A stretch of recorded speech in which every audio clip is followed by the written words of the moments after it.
Welcome to HRH TV. I'm Gino D, and this is TYKETTO. Guys, welcome to the show. What's up, y'all? How is it that in the middle of Wales we end up with a bunch of Americans? Today you're the token one out. Well, actually, there's a couple of tokens on this one. Oh, the Americans are the minority here, yeah? The band is actually more English than American right now. Oh, Well, Jesus. I do live in America, so... Okay, so, what do we do, give him 50% on that Yeah, one? he's just put him down as confused. Okay. Well, okay, does that make you confused as well? No, I know exactly what I am. I am as God made me. He chooses no country. A man alone in the ocean in a boat. Yes. So, guys, welcome back. Thank you. You guys have had one hell of a busy year, haven't you? Yeah, and it's not going to stop. Yeah? It's going to keep busy. Yeah, because we're into, 25 years, did we say? That's right. This year we're touring the 25th anniversary of our first album, Don't Come Easy. Yeah. So how that happened, I don't know. I was going to say, where did time go on all that? I don't know, but I'm glad it's still here. Yeah? You know, we're really, really happy about the fact that we can go out there and play, and loads of people are coming to hear us do this because we're playing the album in its entirety. Well. Backwards, of course. Backwards? And who's got the subliminal messages in it? That's she's singing it backwards. It's very strange. Yeah. It's almost Elvish. But 25 years down the road, come on. Well, it's not a continuous tour. I think what kind of makes all this special is there was gaps in time. Yeah. Good and bad. So I think when we got this last go around of maybe 6 or 7 years, Yeah. purely voluntary, purely for the right reasons, mended all the old fences, just really focused for the future. So it's been wonderful. Well, but like every time, you guys just seem to be having more and more fun. Yeah. Every time I run into you guys, you seem happier. It's crucial because obviously, as you know, the level that we operate on, this is not a business where we're buying cars and houses. No. We're making music because it's something we still very much have a passion for. Otherwise, it would be retirement time. No, I don't see any. Does anybody see anybody in this little circle that's going to retire? Not doing it? No, not yet. Never going to happen. Yeah, I was going to say, me sitting on the outside doing this, never going to happen. But my wife can't figure it out because she's like, I know how, we're not touring in these big opulent buses. She goes, I know you're not eating. I know you're not sleeping. I know you're not traveling, but you come back looking and feeling better. Yep. This is the only time, like, I think 3-4 days ago was the first time we just went out to lunch and a movie and just caught up as friends. This is the only time we really get to see each other personally. Yeah. Because we're all over the planet together. So it's a little bit of a social thing as well as business, which is great. Yeah, and we're both lucky in that. I mean, for me, I have had times where the industry and the nature of the business of music frustrates me, and so I will get those days where I just go, you know what, enough.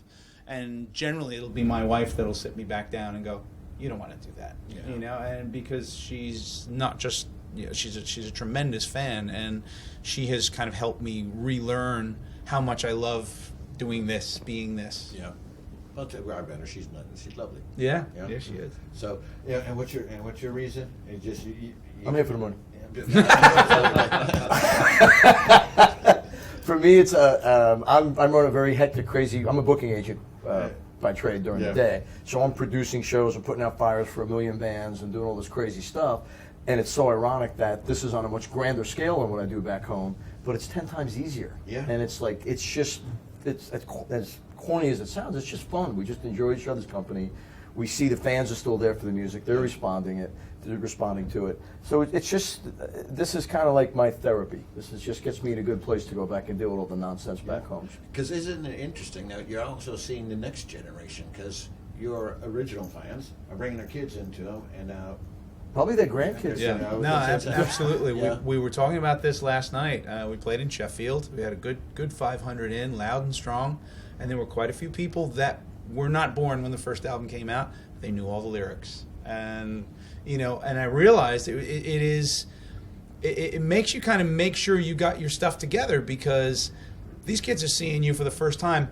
They've been pounded with you all their lives. Their parents going, this is good music. You want to listen to this. And, of course, normally that makes you run away when your parents tell you what to listen to. They stuck it out. And I'm thinking, if we're not good tonight, these kids will hate us. So you really want to give it for them, But then you have the young face over there. Yeah. I age on the inside, though. He does. He's necrotic somewhere down in here. Because you kind of grew up with them as well, didn't you? I mean, I actually grew up as a fan of the band. Yeah. I was really at the time when their first album came out, I was just too young to be out as a professional musician. You know, I always said that I was just 5 or 10 years born too late. Really wanted to be part of the scene when it was really, you know, happening. But now I've got the opportunity not to just know the music from the point of view as a fan, but to actually now be a band member. So, you know, people always say that whenever I'm playing, I've just got this beaming smile on my face all the time, and it's like, it's not done just a happy person all the time, trust me, I'm not. But when I'm on the stage with this band, I am. It's legitimately an extremely enjoyable experience, and I think that's part of what makes the live show really, really good for us. You know, we're all just really happy when we're doing this. And that's the kind of energy that's been reflected in the last 2 albums. You know, and you're getting ready to get another one out by the end of the year. Yeah, I was going to say, and part of what's happening now is, you know, we're going into the studio on Monday to start the newest album, and it's an album that we have really collaborated on. You know, despite the fact that we've never actually played any of these songs in the same room together. It's all been done via the individual studios and the internet, and we've only just recently gotten together and started to play together. The enthusiasm and the hard work that everybody at this table, and even the gentleman in the dark over there, has put in, has got us all really excited about what's coming out. And this is exactly the spirit that TYKETTO has always had. Our spirit has always been, we're doing this not because it's trendy or fashionable, which in 1991 it was. Yeah. We like that. That's the album we wanted to make, was Don't Come Easy. This, what's coming, is exactly what we want to make, and what I'm seeing when I step back from it is just I can't wait, because each person, like I say, with Chris has brought his amazing talent, you know, and brought it with a love of our band, you know, which is now his band. So there's just a lot of great energy going to be in this album. Cool. I'm looking forward to that one.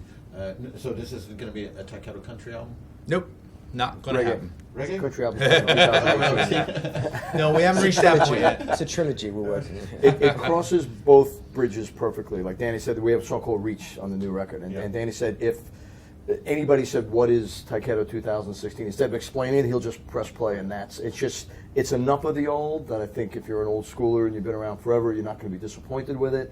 But we were, I guess, maybe even subconsciously conscious of it, of not repeating history. Yeah. And because we see so many bands that just put the same record out year after year after year. Yeah. Just It's because they got into that mold. The record industry said, "Oh, that's very successful. Oh, now you can't do anything else but give us an album full of that." It's scary to step out of your comfort zone. We did it a little bit with Digging Deep, and even a song like Faithless, that's not really a TYKETTO song, and it was received big time live. Yeah. Record companies have been notoriously guilty of this for quite a while now, where, you know, I always cringe every time I hear a new genre title of music. It's like the cubes get smaller that they're trying to squeeze these bands into. And honestly, if Queen had not existed and somebody came along and presented you with a demo and said, here's this band called Queen, nobody would sign them, because it's too, you know, it's you know, punk rock, and then it's pump rock, and then it's, you know, 1920s piano. Nobody would know what to do with it. Nobody seems to have any kind of vision anymore, you know, because people don't do that just to be clever. Musicians, if you grow, you're taking in your influences, and you're trying to, I really like that. What could I do to incorporate it with what I do, you know, and all that. That's how you grow, and you make, hopefully, music that's still, you know, quite vibrant. There is that side, and then if you look at some of the newer rock bands that are coming out, and this is what I find absolutely refreshing, is just that as we were all growing up, we had our influences, the 40s, the 50s, the 60s, you know, and into the 70s, and then all of a sudden we were liking our music, and that's what came out.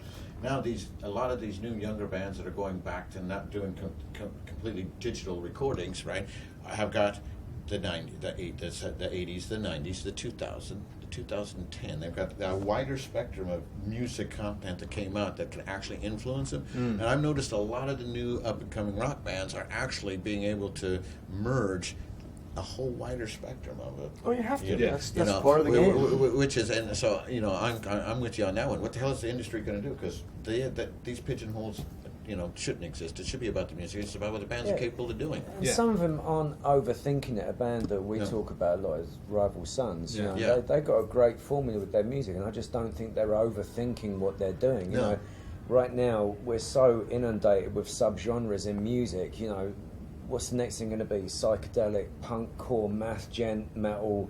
You know, with just a little hint of, you know, psychobilly. I mean, there's just so many crazy genres that you're like, oh, and people just get into this thing of like, oh, I'm going to be into this tiny bit of music, and I'm like, do you know what? Just give me a guitar, drums, bass, a great vocal, and a good song, and that's all I want. And one producer. Right. Yeah. Hopefully, well, the I was band gonna writing say, their own song. and the band members are the songwriters. Right. Or did you have to bring in 15 additional people to do No, this? no. The key to this all working for us, it's bizarre, because the key to this all working is for us really not to think about what we're doing. Yeah. Just go for the gut. But then you're thinking about not thinking what to do, so you get this odd mental little joust going on inside your head as I have to think about not thinking. It's a little crazy. Yeah. But it seems to work, and so I cannot wait for the new one. We're looking at what, then December time frame? November, December time frame? I'm thinking, yeah, late autumn. Oh, cool. Yeah. With a full tour to follow. I wouldn't expect anything less than from you guys.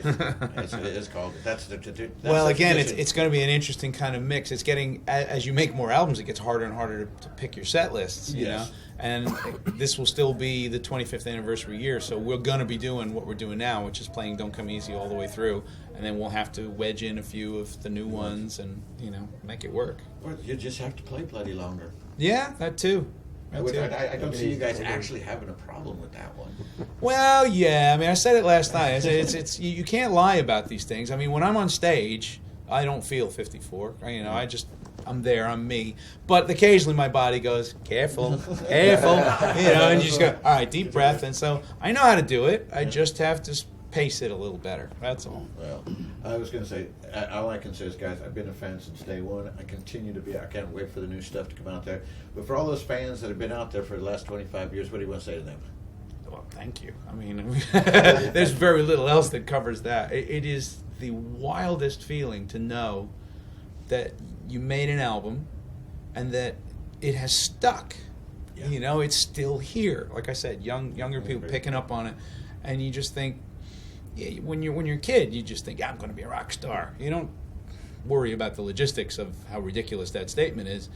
But the fact that we've actually produced a piece of music or several pieces of music that are still here and that are still really touching people. I mean, Standing Alone last night, he was saying it. He said, I can't watch the audience during that song because people start crying. Yeah. And it's just like, oh my God. You know, and it's not because it's the most beautiful song ever written. It's because these people have taken the song and internalized it and made it something to their life. Yeah. And that's what's coming out. And you know, to me, that's successful songwriting. Yeah, and I think that was one of the comments about Glenn Frey when he was asked about how the Eagles did their stuff. He says the key is about a good song.